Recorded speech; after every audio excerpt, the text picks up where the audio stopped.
Absolute liability. And I said before the game that it would be a liability.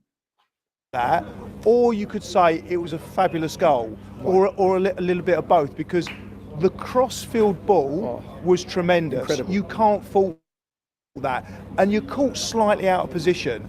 And Zinchenko, when I think about Zinchenko, I think when he signed, you're thinking that you're getting a player here that's going to entertain you. Yeah. You're not going to get a totally defensive player, and you have to kind of almost accept that part of the game. They're quite rare. What is this filho da puta? This Arsenal, bro, this Emirates Floki from Vikings. What is this filho da puta talking about? He's an entertaining player. You've just got to appreciate that, bro. I don't want to be entertained by Mo Salah cooking Zinchenko, Aston Villa cooking Zinchenko. Zinchenko always being a liability and the focal point for every team that comes up against us. Zinchenko's going to be cooked. What do you mean I have to accept that crap? Fightu Manoko, did you man accept Pepe at this team when he wasn't pulling up trees and performing the way you lot wanted? No, you lot wanted him out. Did you not accept Ozil not running around, not busting a gut, not tracking his man, not affecting the game? No, you lot wanted him out and you backed Arteta's decision. Did you not agree with Aubameyang staying in this team when he had no link-up play, but all he did is score goals? No, you lot criticized. So why is it now we have to accept Zinchenko? But when it was those players, you lot were more than happy to get rid of them, more than happy to rip up contracts. Yeah? This is what I'm saying. Too much favoritism in this flipping club. This feels like always lowering the standards all the flipping time. When it's the players that they like, oh, we have to get by him. We have to stick by him. He's one of our own. But when it's Pepe, Aubameyang, Ozil, all these man, they're ready to get rid of them. What's the difference? Because they're not one of the favorites. Because they're not going to be there. Oh, look at the new merch. They're there with the new merch. Oh, look at them outside the armory. Oh, look at Ozil with the new kit. You know what I'm saying? If he wants to flip and be a fashionista, go to Milan, bro. You don't need to be here at the Emirates. I'm sick and tired of it. Him and Zinchenko can go, bro. I don't need models, bro. I need ballers at my club. Don't need models. These men are hella selective when they want players out, when they don't want players out. Certain players get 100 chances, bro. And other players just get criticized. It's not consistent. I'm sick and tired of it. On what basis do we have to put up with Zinchenko? Why do you have to put up with Zinchenko being a left back that cannot defend? But then they want to criticize Ramsdale. Oh, he's a goalkeeper. We can't concentrate. Oh, he flaps at it. Oh, I prefer Raya. So why is it that you criticize Ramsdale and how good he does his job, but we can't criticize Zinchenko and how well he does his job? And under this manager, it is being a left-sided defender, which your first job is to defend filho da puta. But we got flipping Floki here, talking rubbish, looking like Dobby from Harry Potter. I'm sick and tired of this guy. Flipping Dobby in his flipping ball head, looking like a bowling ball, looking like one of the balls from bowling. I'm sick and tired of it, bro. Now I'm sick and tired of this filho da puta chatting rubbish all the time. Nah, man, I'm not hearing it. I'm not hearing it, bro. Always selective with this fan base. To come by these days, the fullbacks that are defensively amazingly sound and also attackingly amazingly sound. Yeah, and the other thing is, players aren't robots. You cannot expect perfection. Right. And he's not perfect, especially when it comes to defending, because the way that he was kind of stood up to him, for me, and I've not been trained in this, but it looked like he was a little bit square on. Yeah. That the way that his feet were, that he was not off balance, and I've not been trained in this, but it looked like he was a little bit square on. Yeah. That the way that his feet were, that he was not off balance, but he couldn't shift his body shape quick enough. You can't expect perfection. Is that what you think Sir Alex Ferguson said to his team when they did the treble? Is that what you think Pep says to Man City when they've done their treble? Is that what you think Bayern Munich's managers say to them when they dominate their league year in, year out? When Juventus had their run and they dominate in the Italian league, do you think that's what they say? Oh, we're asking too much for you to be consistent enough to win us major honours. Bro, this club is finished. This club is buried and done. I'm telling you, they have all this mouth online to be a bit, oh, we're a big club. Oh, Arsenal, we've done this. Oh, Invincibles, this is that. As soon as you hold them to the standards of a big club, oh, players aren't robots. Players aren't robots. Last time I checked, the two teams that won the trebles weren't robots, but they managed to win. Real Madrid keep winning major honours. They're not robots. They managed to win. What crap are you chatting about? Were the Invincibles robots? But they were able to win. We've seen past Arsenal teams that have done league doubles. Yeah? Were they robots? What Bulgaria are you talking about, bro? How many teams are able to win major honours? The Chelsea team that won a Champions League. Were they robots? It's always asking too much. With Arsenal, as soon as you want to win major honours, as soon as you want to do good, oh, you're asking too much. Players aren't robots. I don't want no goal, bro. Who's chatting anything about robots, bro? This ain't iRobot. This ain't Will Smith. Nobody cares about robot. What are you chatting about? This ain't Robot Wars in BBC One. I'm talking about football, yeah? And these men are not good enough. That is the problem. What are you chatting about? We chatting about, oh, we couldn't get his body round. Well, if you couldn't get his body round, then piss off. You ain't good enough. You can tell me you can't. Zinchenko can't show Salah down the wing. I've seen man do that in Power League. Man, they're not even getting paid. They are paying to play, and they're doing a better job of showing man down the wing. And this filo da puta looking like Dobby from Harry Potter, chatting rubbish, bro. Someone throw him a sock. Someone throw him a sock, bro. Do you know what I'm saying? What's this guy chatting about? No, I'm done with this guy, bro. I'm done with this cocoa head. Sick and tired of it, chatting rubbish. And Salah, I have to say, is world class. So if you get a slight error, and that's what it was, that's all it took, he punished him, and absolutely did he punish him. Someone said that Raya was at fault for the goal. I can't see that. You know, it was nonsense. Was it Lee? Yes, other teams around us. Villa, who I thought would walk it against Sheffield United, I think they're being found out a little bit. For the first time, we're seeing them under a little bit of pressure, and they couldn't take it.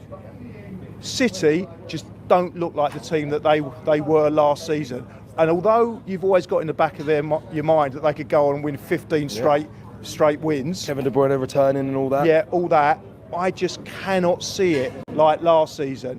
Liverpool, I'm going to say this a little bit quietly. Just let's have a look around. I was going to put my disguise on. There is some scouts, isn't it? Yeah. Oh, I think their position is a false position. When I look at their team and their performances, I think they've been very, very fortunate this season to be in the position they're in, and they will fall away.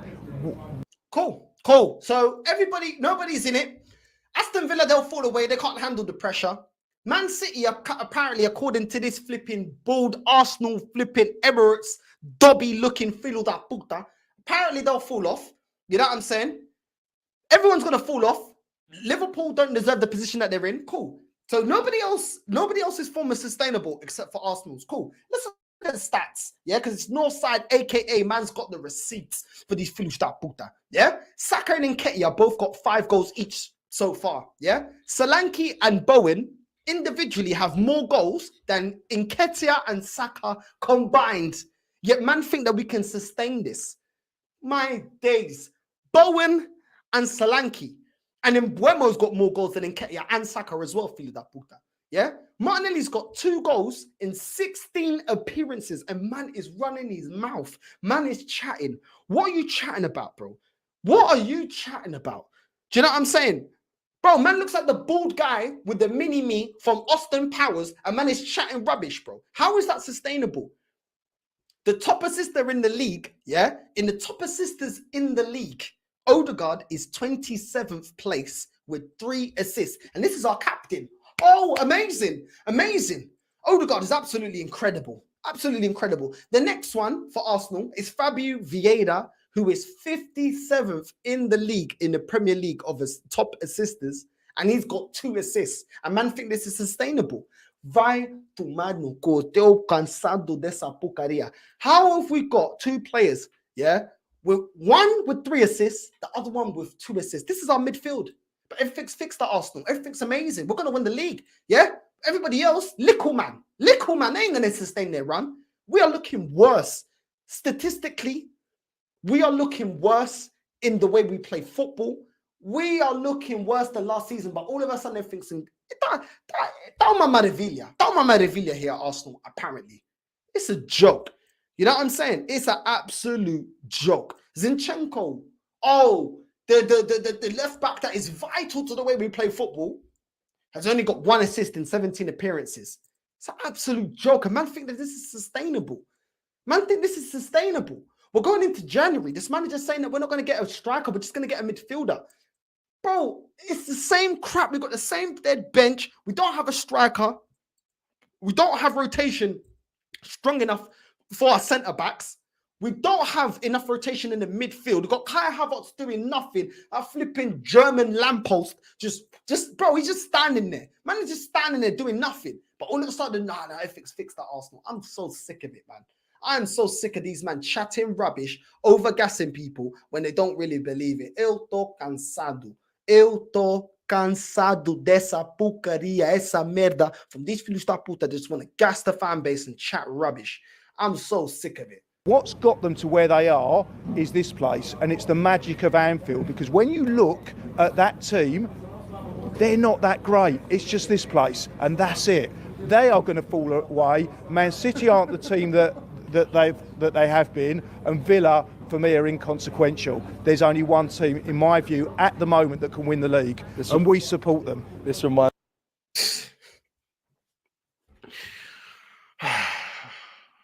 This is what I mean. This fan base is the most delusional fan. This fan base is the only fan base, yeah, that can keep getting egg in their face every season, and they'll never learn. They'll never learn. They'll never learn. They're the most easily influenced fan base I've ever seen in world football. It doesn't matter how many seasons we go by with not addressing certain players. It doesn't matter how many seasons we go by with the bench being light. It doesn't matter how many seasons go by this manager does not win us a major honor. They will still lap it up. Oh, we can't buy in January. It's too expensive. Oh, in the summer. Oh, there's no quality in the market. It's too expensive. Oh, don't worry. The bench is fixed. Even though it's the same filhos da puta that has remained on the bench as last season. Nothing. They don't, bro. This fan base is so stupid. It's actually incredible. They don't learn anything, bro.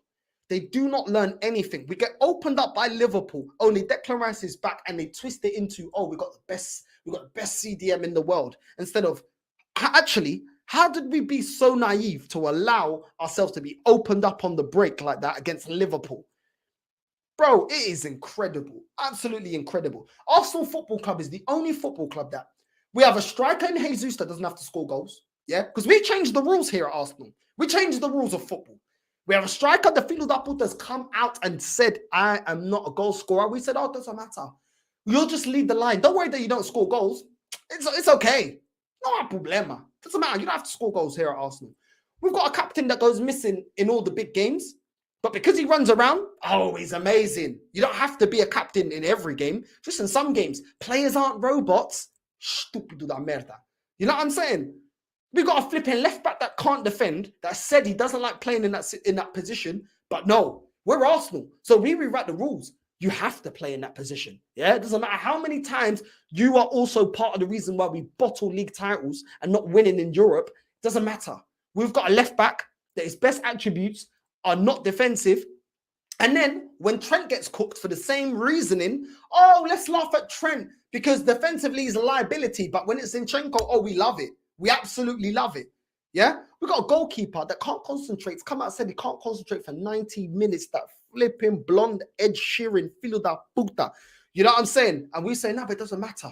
It doesn't matter because he's one of the best goalkeepers in the league. So we have to back him. We have to get behind him. You know what I'm saying? Aaron Ramsdale. Oh, he's behind the team. And oh, look at the photos that they put up on Instagram of Aaron Ramsdale. We must get behind him.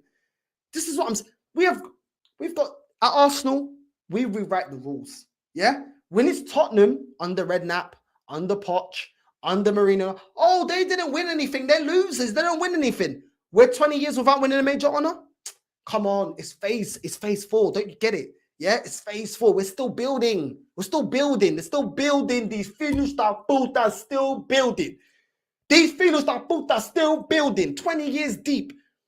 Bro, I'm so done with this crap. Yeah? Arsenal fan base, bro. This is how it is. Yeah? Oh, if we don't win a game, there's a conspiracy. VAR is conspiracy. But we won't call it out when there's decision going against rivals. No. Only when it goes against us. Only when it goes against us. Because VAR is only against us. The pundits, for some imaginary reason, is only against Arsenal.